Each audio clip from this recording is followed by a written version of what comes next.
नमस्कार, बहुत स्वागत है आपका। सावन में सोमवार के दिन क्या अर्पित करें ऐसा कि शिव जी की कृपा आपको मिल जाए। जी हाँ दोस्तों, शिव की कृपा होना अपने आप में अद्भुत होता है। बहुत ही ज़्यादा एक जीवन को संवारने के लिए ये चीज़ें बहुत ज़रूरी है। और भगवान शिव की अगर आप मन से सिर्फ एक ही लोटा जल अर्पित करते हैं तो वो बहुत खुश हो जाते हैं। और इनकी पूजा में शिव जी की कोई तस्वीर की पूजा नहीं होती, बल्कि शिवलिंग की पूजा होती है, तो सभी जानते हैं। जल अगर आप नमः शिवाय का उच्चारण करते हुए शिव जी पर अर्पित करते हैं तो हमारा स्वास्थ्य उत्तम होता है, हमारा विचार उत्तम होता है और जीवन में प्रेम पूर्ण आनंद मिलता चला जाता है। दोस्तों, अगर आप शिवलिंग पर केसर अर्पित करते हैं तो इससे हमें सौभाग्य की प्राप्ति होती है। और गुड़, शक्कर या गन्ने का रस ये अर्पित करने से, अभिषेक करने से शिवलिंग का सुख और समृद्धि बढ़ती है और कर्जे से भी मुक्त होते हैं। जीवन में जो दरिद्रता रूपी परेशानी है वो चली जाती है। अगर आप शिवलिंग पर इत्र अर्पित करते हैं तो आपके विचार भी पवित्र होते हैं, मन भी शुद्ध होता है और गलत चीज़ें आपको आकर्षित नहीं करती है। आप सही रास्ते पर चलते हैं और जीवन में आपका जो खुशबू है, आपका जो मान सम्मान कीर्ति है वो बढ़ता चला जाता है। शिव जी को दूध बहुत ही प्रिय है, क्योंकि उनका जो कंठ में भांग है, जो कंठ में विष है, भांग के जरिए काटता है, दूध के जरिए ठंडक पहुंचती है। तो आप दूध जरूर अर्पित करें, इससे आपका स्वास्थ्य भी उत्तम रहेगा और बीमारियां भी परेशान नहीं करेगी। दही दही अर्पित करने से शिव जी को जीवन में आने वाली तमाम ज्ञात अज्ञात बाधाएं समाप्त होती है। और अगर आप घी अर्पित करते हैं शिवलिंग पर तो संतान संबंधी तमाम परेशानियां खत्म होती है, उत्तम संतान की प्राप्ति होती है। तो इस बार घी अर्पित करना मत भूलिएगा। चंदन चंदन शिव जी पर अर्पित करने से हमारा व्यक्तित्व आकर्षक होता है और मान सम्मान दिन ब दिन बढ़ता ही चला जाता है। शिव जी को भांग, धतूरा ये सभी चीज़ें जरूर अर्पित करें। जीवन की बुराई रूपी जो दरिद्रता है वो समाप्त होती है। शहद शहद चढ़ाने से सिर्फ पानी में ही मिठास नहीं आती, बल्कि कर्ज से भी छुटकारा बहुत आसानी से मिल जाता है। पंचामृत पंचामृत जरूर शिव जी को अर्पित करना चाहिए। ये सबसे ज़्यादा आसान और सुख को प्राप्त करने वाला है। अब पंचामृत कैसे बनता है? दूध, दही, शक्कर, शहद और घी, बहुत जगह इसमें गंगा जल भी मिलाते हैं। तो इस तरह से पंचामृत बन गया। और इसमें तुलसी के पत्ते मत डालिएगा, शिव जी को तुलसी पत्ते अर्पित नहीं किए जाते हैं। शिव जी का अभिषेक करें और थोड़ा सा बचा लें इसे, या फिर वो जो आपने अर्पित किया शिवलिंग का जो बेदी से बहते हुए गिर रहा है वहाँ पर से उठा लें थोड़ा सा और प्रसाद के रूप में पूरे घर के परिवार के लोग ग्रहण करें। हम बात कर रहे थे शिव जी को कौन सा फल अर्पित करें। दोस्तों, सभी मौसमी फल शिव जी को अर्पित किए जाते हैं, लेकिन विशेषकर केला शिव जी को जरूर अर्पित कीजिए। केला अर्पित करने से जीवन की तमाम परेशानियों का अंत होता है और आपका बृहस्पति मजबूत होता है, भाग्य मजबूत होता है, संतान उत्तम पैदा होती है और संतान है तो उनका डेवलपमेंट उत्तम होता है। और साथ ही आपकी वाणी में एक वेट बढ़ता है, आप सही डिसीजन ले पाते हैं। यानी जितनी भी चीज़ें बृहस्पति देव देते हैं वो सभी चीज़ों का वरदान आपको शिव जी प्लस बृहस्पति देव दोनों मिलके देंगे। दोस्तों, बेटियां घर की लक्ष्मी होती है, ये तो आपको पता है, आपने सुना भी होगा। आपके घर में अगर है तो आपने खुद जाना होगा। बहुत बार आपने ये देखा होगा, जैसे ही बेटी का लोग विवाह करते हैं, घर अचानक से घर की आर्थिक स्थिति कमज़ोर हो जाती है। क्यों? क्योंकि बेटियां सच में लक्ष्मी होती है।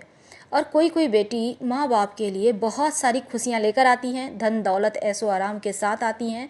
और ऐसे में जब बेटी का दान कर देते हैं एक पिता, तब कहीं ना कहीं बेटी तो चली गई अपना भाग्य लेके और बच गया यहाँ पर।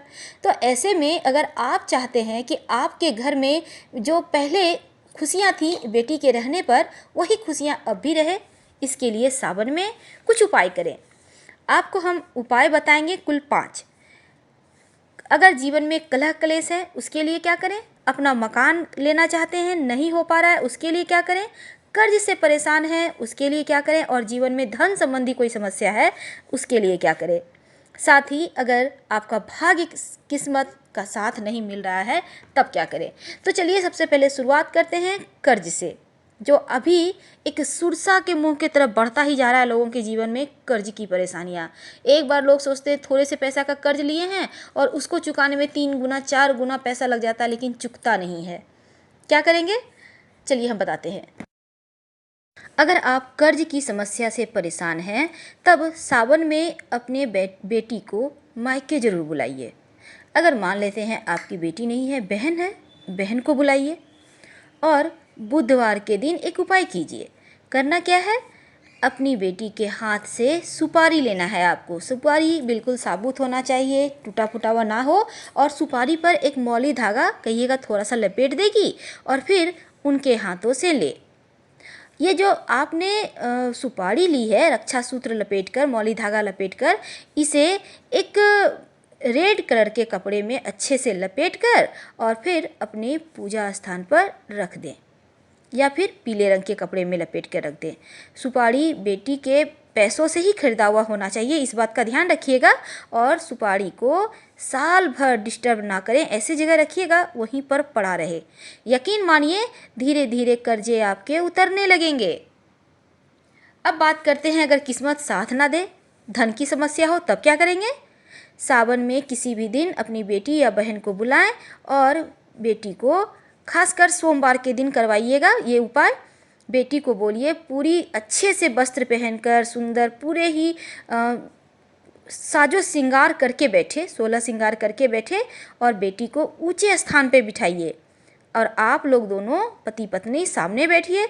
अब बेटी के हाथ से गुलाबी कपड़े में थोड़ा सा अक्षत और एक चांदी का सिक्का ले लें। और ये चीज़ें भी आपकी बेटी की खुद के पैसे से खरीदी हुई होनी चाहिए। जैसे ही बेटी आपको देती है गुलाबी कपड़े में अक्षत और एक चांदी का सिक्का, आप लेकर गांठ बांध लें और धन के स्थान पर रख दें। फिर आप दोनों मिलकर अपनी बेटी का पैर छुएं, चरण स्पर्श करें। धन की समस्या यकीनन दूर हो जाएगी। बात करते हैं आपके मकान की। अगर मकान नहीं बन पा रहा है तब क्या करेंगे।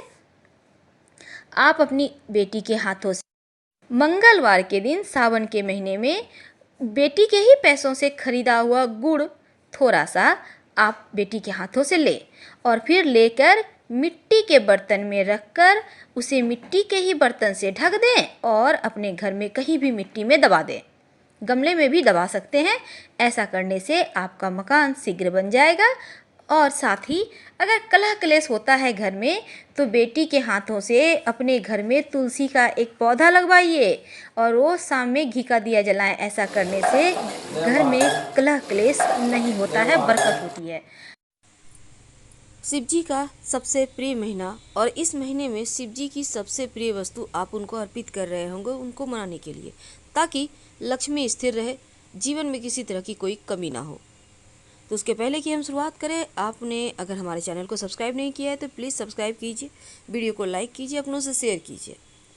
तो चलिए जानते हैं कि जीवन की इस भाग दौड़ में जो मुश्किलें हैं, जो परेशानियां हैं, जो लोग आपसे जलते हैं, तंत्र क्रियाएँ करवाते हैं, कई बार तो भाग्य का लिखा ही कुछ ऐसा होता है, परेशान हो जाते हैं। तब इनसे बाहर निकलने के लिए, इन सभी चीज़ों से मुक्ति पाने के लिए श्रावण का महीना सबसे पवित्र और सबसे बेस्ट है। तो शिव जी को कौन सा वस्तु अर्पित करें कि शिव जी हो जाए प्रसन्न और आपकी भर दे झोली। और शिव मंदिर से क्या लेकर घर आए। देखिए, माना जाता है कि जहाँ देवी देवताओं को सुंदर वस्त्र, आभूषण, सुंदर पुष्प, गहने अर्पित किए जाते हैं, लेकिन भगवान शिव का सबसे प्रिय तो भस्म है, जिसे वो शरीर पर लगाए रखते हैं। तो सावन के महीने में शिव मंदिर जब आप जाते हैं तो चुटकी भर भस्म ले आइए। माना जाता है कि भस्म लेकर आप घर आते हैं, शिवलिंग पर भस्म लगाते हैं तो भगवान शिव अति जल्दी प्रसन्न होते हैं। भस्म आपको रेडीमेड भी मार्केट में मिल जाएगा। आप चाहें तो जो धूप बत्ती जलाते हैं उसकी भस्म में भी आप प्रयोग कर सकते हैं। और घर लाकर सिर्फ रखना नहीं है, सभी घर के सदस्यों को आप तिलक भी इसका कर सकते हैं। थोड़ा उनको थोड़ा सा नाम मात्र का खाने दे सकते हैं। अब देखिए, भगवान शिव के मंदिर से वैसे तो बहुत सारी वस्तु लाई जाती है, लेकिन जो आज हम बात करेंगे वो है धतूरे की। धतूरा का जो फल होता है, ये इसमें बहुत ज़्यादा पावरफुल शक्तियाँ हैं। क्योंकि इसको भैरव बाबा का अवतार या अंश माना जाता है। तो ऐसे में धतूरा का फल जब आप शिवलिंग पर अर्पित करते हैं तो शिव जी सबसे ज़्यादा प्रसन्न होते हैं। बारिश का मौसम है तो आपको आसानी से मिल जाएगा, जहाँ भी धतूरे का वृक्ष है या जहाँ से आप पुष्प खरीदते हैं उनके यहाँ भी मिल जाएगा। अभी सावन में वो लोग रखते भी हैं, तो आप वहाँ से एक भी ले लें और ले जाकर प्रेम से पास के किसी भी शिव जी के मंदिर में अर्पित कर दें, शिवलिंग पर चढ़ा दें। उसके बाद उस धतूरे को उठाकर घर ले आएँ, लाकर काले रंग के कपड़े में उसको लपेटकर बांधकर घर के मुख्य दरवाजे पर उसको बांध दें बाहर की तरफ से, या आप चाहे तो दुकान में भी बांध सकते हैं। बंदी दुकान खोलने के लिए भी ये बहुत ही पावरफुल टोटका है, प्रयोग है। आपके घर परिवार में किसी की नज़र नहीं लगेगी, आपको लोगों को एकदम सुरक्षा कवच देगा ये धतूरा। ये प्रयोग आप सावन के महीने में किसी भी दिन कर सकते हैं, जरूरी नहीं कि सोमवार को ही करना है, किसी भी दिन कर सकते हैं। अब देखिए नंबर आता है भगवान जी का प्रिय वस्तु बिलपत्र का। बिलपत्र की आप अर्पित तो करते ही होंगे। सावन के महीने में किसी भी एक दिन आप मंदिर जरूर जाएं। घर में पूजा करते हैं अच्छी बात है, पर एक दिन जरूर जाइए, क्योंकि मंदिर की ऊर्जा अलग होती है, घर की अलग। तो जाकर शिवलिंग पर प्रेम से बिलपत्र अर्पित कर दें। अगर आपके पास बिलपत्र ना हो तो चढ़ाया हुआ जो शिवलिंग पर पहले से बिलपत्र है, प्रेम से उठाइए, उसको धो लीजिए, फिर से आप उस पर चंदन से राम ओम नमः शिवाय आप लिखिए। आप उसके बाद इसको शिवलिंग पर फिर से अर्पित कर दें, जल अर्पित करें और एक बिलपत्र उठाकर अपने घर लाकर संभाल कर रख लें। फिलहाल विदा लें।